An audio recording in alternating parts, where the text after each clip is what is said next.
Hey, what is up? Welcome to this episode of the Entrepreneur to Entrepreneur podcast. As always, I'm your host, Brian Lofrumento, and you all know how much I love talking about AI, but oftentimes when we talk about AI, it's very important to have somebody in the room who's really going to cross that bridge between AI adoption, but also the humans behind the businesses, the processes, the workflows, the knowledge, the organizations, the businesses, all of that good stuff. And that's why I'm so excited about today's guest, because she is such an incredibly important and powerful voice in the world of AI and how it integrates with all of us, the people, which, let's face it, we're still and always will be the most important pieces behind the machine. So let me introduce you to today's guest. Her name is Charisse Tabak. Charisse helps non-technical professionals navigate the future with clarity, confidence, and calm. Gosh, it's not every day we hear those adjectives associated with conversations about AI. So that already says so much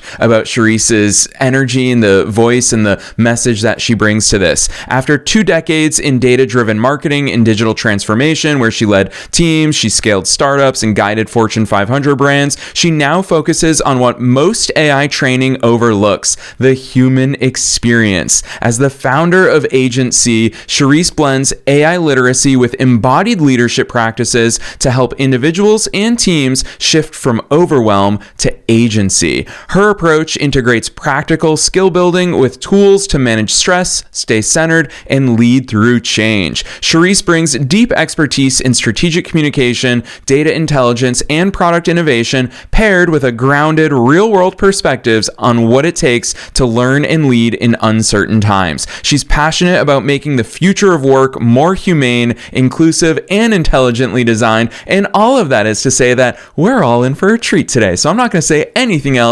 Let's dive straight into my interview with Charisse Tabak.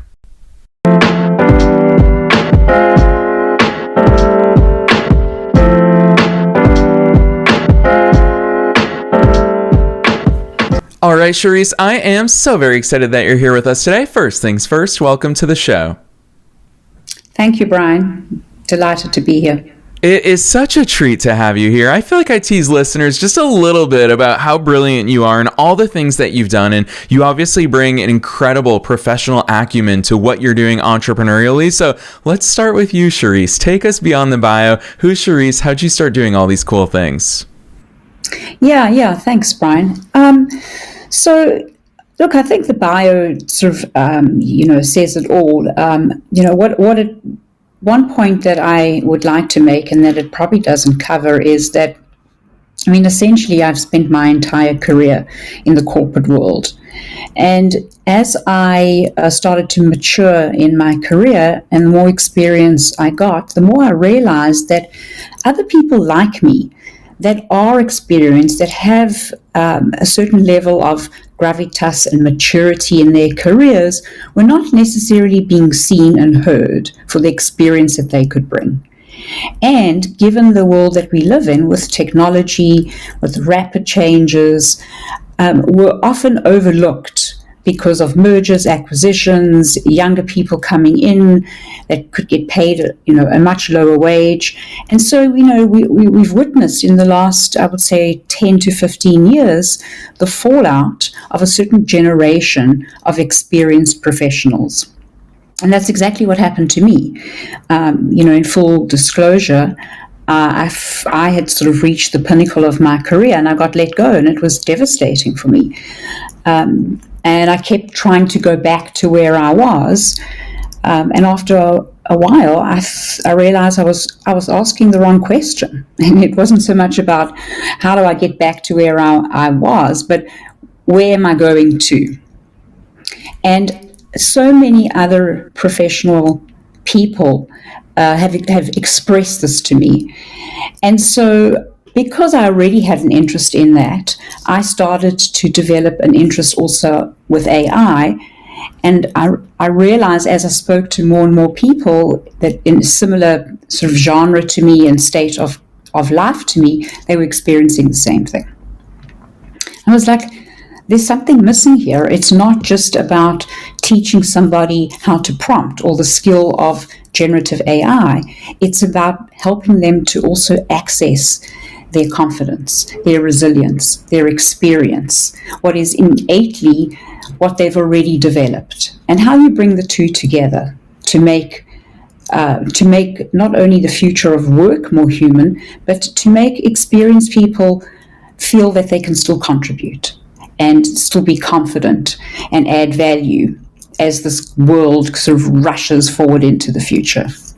Yeah, I really appreciate that overview, Shereice, because it sounds like you have that really important blend of your own personal experiences, but obviously being tuned in to people, being tuned into trends, being tuned into the changing of times. And you talk about that clarity, confidence, and calm. I love how much that factors into your messaging, because obviously the opposite of that is the overwhelm, the anxiety for so many people out there of, well, what the heck? Is AI going to replace me? Am I still going to have a job? How am I in my job going to operate in this new world? And I would argue that so much of it, Shereice, it's funny, if people tune into this episode thinking you and I are going to geek out just about technology and AI, having researched so much about your work and the way that agency operates, I'd argue that it's also the mindset stuff that you bring to the table. It's your grounded and practical energy. And I want to start the conversation there, because I think that your ability to cut through that noise and really just settle things and be able to operate from a place of,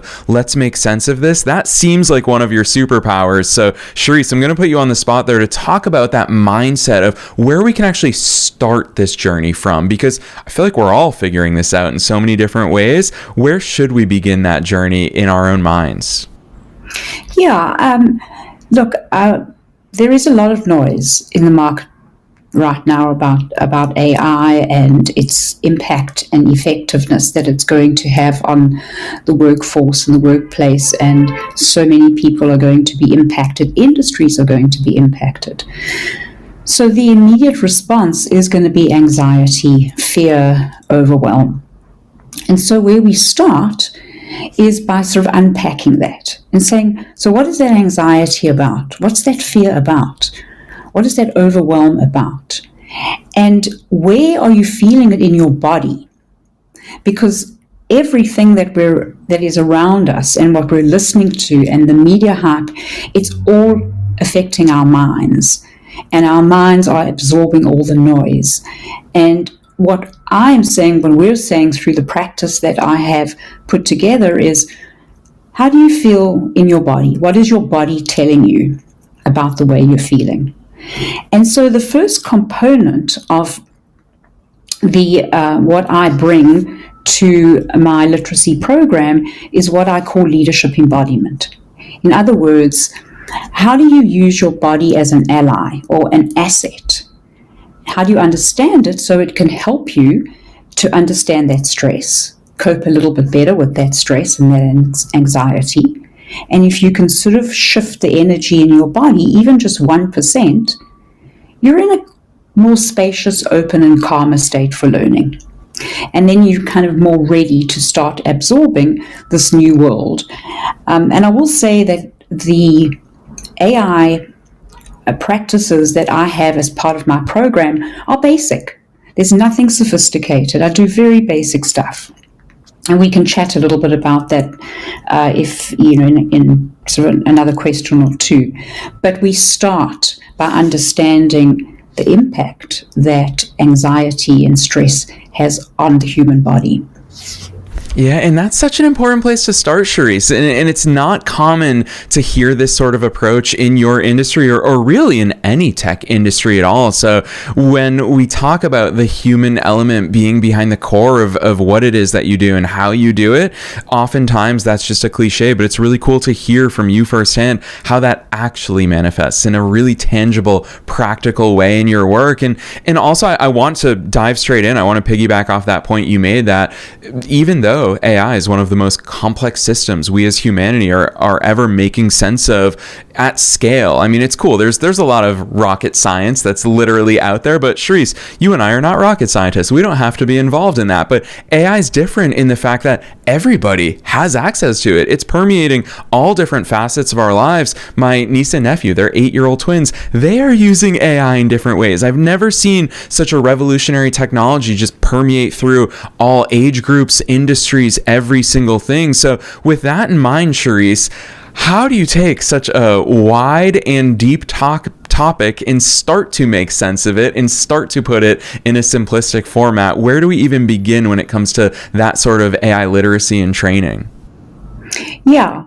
So essentially, what it boils down is I've designed what I call a pathway. So it's a program, and it consists of 4 modules, starting with the sort of foundational Kickstarter module, which takes professionals, and when I talk professionals, it can be individuals as well, or small teams. The common denominator, though, is that these tend to be people that are not super technical and that have reached a certain level of maturity or experience in their career. Because when we are talking about embodiment work, it really appeals to a certain kind of person. It's not for everybody.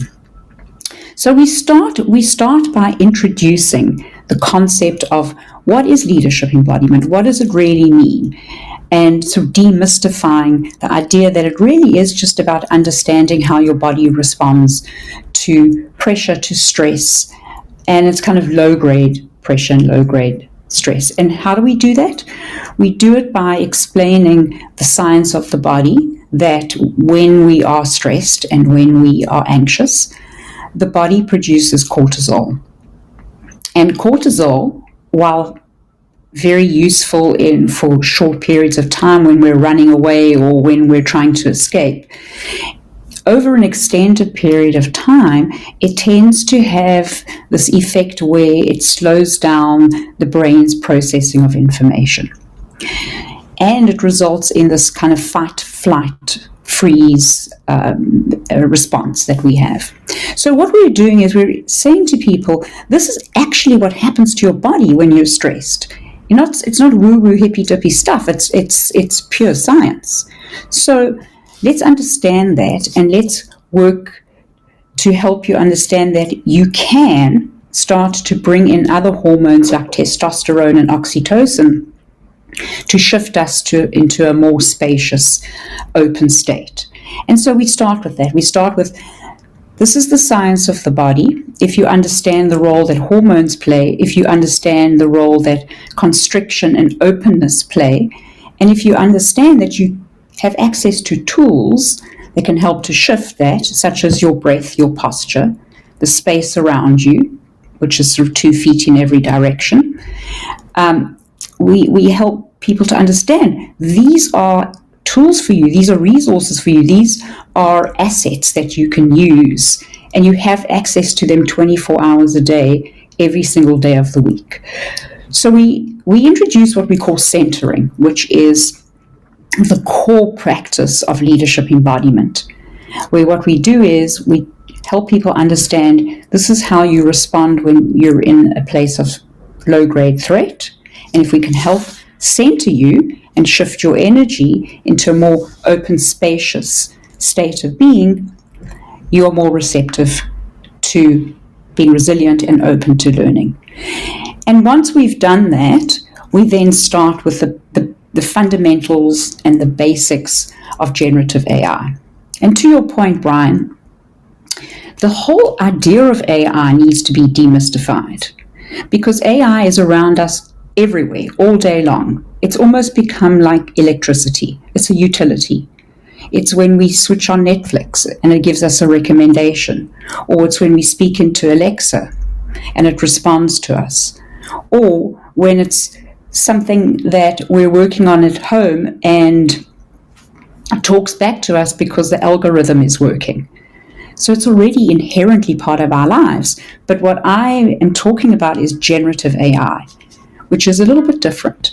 It's learning the skill of how you have a conversation with a large language model, how you learn to prompt and create information, rather than just using a search engine, which is where you retrieve information. So we begin this journey of saying you now have been centered, you understand the tools and basics of how you can actually shift your energy into a calmer, more centered place. Let's begin with understanding what generative AI is, what it isn't, and how do we start to learn to use it and prompt to get the best possible outcome from these large language models? And then we become a little bit more advanced as we go into the second module, which is much more about sort of prompting patterns. The third module, which is about research and using Notebook LM, and I'm sure most of you know what Notebook LM is, but it's this fabulous sort of tool that's been developed by Google. We use it for research.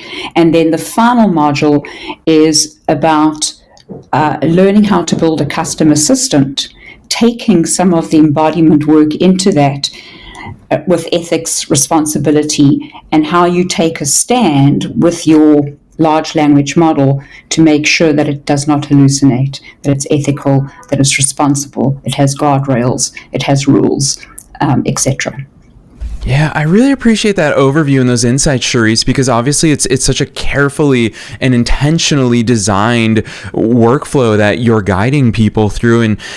And it really makes, I'm super excited to hear the way that you answer this next question, because part of a word that I really appreciate, it's at the heart of your work, is that inclusivity. And I'll share this. I was born in the late 80s, so I'm a child of the 90s, and that means I'm just old enough to remember the mass adoption of the internet. And we, of course, saw all the impacts that the internet had. Is that for, let's say, retail, let's pick on that one because it's very easy to pick on. For those retailers who quickly got onto it, I mean, look at Jeff Bezos from his parents' garage, started a bookstore called this tiny little online retailer bookstore called Amazon that is now one of the largest companies in the world. And that created a massive gap between retailers that got onto that rocket ship and those retailers that lagged behind. Look at Blockbuster, one of the biggest companies when I was a kid. I loved going to Blockbuster.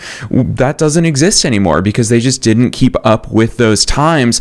I am excited because right now that I'm in my 30s, I get to see that this is that next frontier where hopefully we don't leave anybody behind. Everybody has the opportunity to be included in this generative AI movement. And I think about students who have access to resources that, Shereice, you and I didn't have when we were growing up. What exciting times there.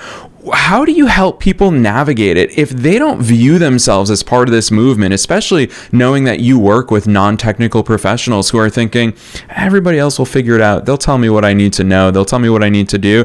How do you help usher people into that inclusivity part of your movement to say, no, that this is your chance. Like, this is where it's going. This is your chance to be a part of that tomorrow. Yeah, I mean, it's an interesting question because there is, I'll tackle this on kind of a number of different fronts, but I mean, I would start off by saying that there is a lot of confusion and misunderstanding about what AI is. And what I mean by that is, what I work with is generative AI. So as far as AI is concerned, it's around us, it's everywhere. So I work with generative AI. And that is an important starting point because certainly professionals like me and people like me feel they lump it all together in the sort of umbrella concept of AI. And so they think, well, there's no ways I can do this because it's super technical and AI is too complicated and I already use it. And my question will be, well, tell me more. How do you use it? Well, I use it, on Facebook or Instagram or whenever I Google something, this, an AI box comes up on the screen and it gives me this whole transcript. And so I'm already using it. So the first important aspect is to sort of demystify and help people understand that that's not using AI. That's AI that's been built into a product as a feature, as a functionality. And the starting point for that is, how are you using it today, and how are you using it personally and professionally, and what's the expectation that you're experiencing professionally about getting on top of AI. And that will sort of dictate who is going to be optimal for my program and not optimal for my program. And that's kind of a filtering mechanism, if you like. So it is people that have a genuine interest in learning more about generative AI. How do I get into it? How do I understand the difference between ChatGPT, Claude, Gemini, or any of the other models out there? Where do I begin? How do I start to make use of prompting frameworks? What is a prompt? How do I know if the information I'm getting back is correct or not correct, if it's right or not right? So that's sort of the premise from which I start is this journey is about learning how to interact with these models, how to have a conversation with these models, how to augment your intelligence, how to augment your creativity, and how to actually take what you do today as a human, because you have a lot of experience and you have a lot of skill, take that as a foundation using your body and make it better, make it stronger. So you're working as a partnership with the AI large language model rather than it's more powerful than me. So a lot of it is in the messaging, and a lot of it is saying, let's just be clear on what aspect of AI we are working with and we are building a skill around. Ooh, I love that, especially because, Shereice, I pay a lot of attention to words. As a podcast host, naturally, my entire function revolves around words, and I'm going to pick on one right there that you shared with us, because I believe that is a very hopeful, and I think it's going to be the truth that we find as humanity and as society, view of the future, and you use that word very intentionally, augment. It's going to augment so much of it. And I love that word choice so much because humans are a part of this future. We have to be a part of this future. We are the ones that are guiding and augmenting our human traits, our human knowledge so much alongside these tools that are now at our disposal. So I want to ask you this philosophical and more macro level question while we're on the air together, because there is a lot of hysteria and there is a lot of, you've called out that there's a lot of myths. There's a lot of misconceptions about what the future holds for us. And right now, a lot of people are wondering, what's work going to look like 10 years from now? If I'm a coach, if I'm a consultant, if I'm a programmer, am I going to be totally replaced? I'd love to get the Shereice view of the future. What is it that we really should be aligning our vision towards when we start thinking longer term in our businesses and in our lives? So from my perspective, I certainly like to take the hopeful road rather than the bleak road. And whilst I do fundamentally believe that so many industries are going to be disrupted and many tasks within certain roles are going to be done away with, or it's going to change radically, I think there's real opportunity. And so what I say to people is, think about this as learning a new language. Because if you can learn this new language, you're going to be able to speak to the future. And that's not crystal ball gazing or anything like that. It doesn't matter if you are a doctor, it doesn't matter if you're a consultant, it doesn't matter if you're in marketing, it doesn't matter if you're a stay-at-home mom. This language is common to all of us. There's a famous quote, and forgive me, I can't remember exactly who said it, but he said, English is the new language of the future. And it doesn't have to be English. The point he's making is that language is the new coding of the future. So if you understand that, and you understand that you have access to that, and you can learn it as much as the person next to you, and use that to develop a new skill. And again, I use the word to augment, improve, bring more creativity, bring more intelligence to the work that you currently do. That gives you a leg up, and that positions you in a much stronger way for the future, irrespective of how it moves. Because none of us know, but we do know this is not going away. And we do know that it's very much the future. Yeah. So that's really kind of the messaging from, where I come from, is don't be scared. Yes, you can, well, we all have a bit of fear, and there's nothing wrong with that, but embrace that fear with a degree of sort of curiosity around, well, how do I make best use of what I can in learning this new language? Ooh, I love the way you phrase that, Shereice, which is really making me, it's something that I so really enjoyed learning about your approach. I'm a big fan of frameworks. I'm a big fan of acronyms, things that we can take away and remember. And hearing the way you so intentionally articulate things, even in our conversation today, listeners know that nothing on this show, you have no idea what I'm going to ask you when you come on the air with me. And that's part of what makes the show so special. So, Shereice, I do want to put you on the spot here because it's something that I saw you write somewhere, but I'd love for you to explicitly share it with our audience, your framework, because I do think it is so unique, of talking about skill, AI fluency, plus the state of your embodied presence. That's what leads to the confidence and the capability, and I'll add on the clarity there as well. Walk us through that framework, because I think that simple takeaway, we've talked about so many big topics today, but I really think the way you articulate that framework is so powerful for us to remember and really to step into. I think that's an inviting framework for us to say, okay, hold on, there's parts to this and I can master it. Yeah, and thank you for picking that up, Brian, because it really is the core of what I offer, and everything, all my content and everything I do comes from that framework, which I call the 2 S's. So as you point out, we look at 2 aspects here. We look at the state of somebody's mind, and we look at the skill.